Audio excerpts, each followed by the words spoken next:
1857 সালের সিপাহী বিদ্রোহ, যা প্রথম স্বাধীনতা যুদ্ধ নামেও পরিচিত, শুধুমাত্র রাজনৈতিক বা অর্থনৈতিক কারণ নয়, এর পিছনে লুকিয়ে ছিল গভীর ধর্মীয় ক্ষোভ।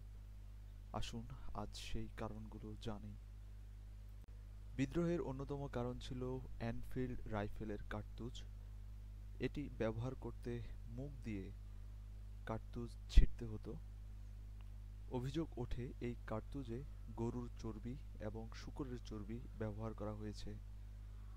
হিন্দুদের কাছে গরু পবিত্র আর মুসলিমদের কাছে শূকর অপবিত্র। ফলে এই রাইফেল তাদের ধর্মীয় বিশ্বাসে সরাসরি আঘাত করেছিল।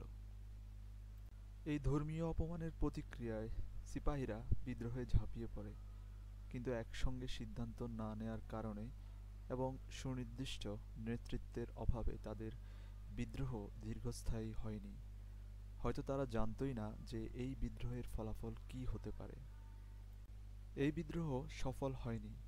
ইংরেজরা খুব শক্ত হাতেই এই বিদ্রোহ দমন করেছিল। তারা এটাও বুঝে যায় এ দেশের সিপাহী বা সাধারণ মানুষের মূল দুর্বলতা কোথায়। তাই তো আমাদের আরও 90 বছর ইংরেজ শাসনের অধীনে থাকতে হয়েছিল।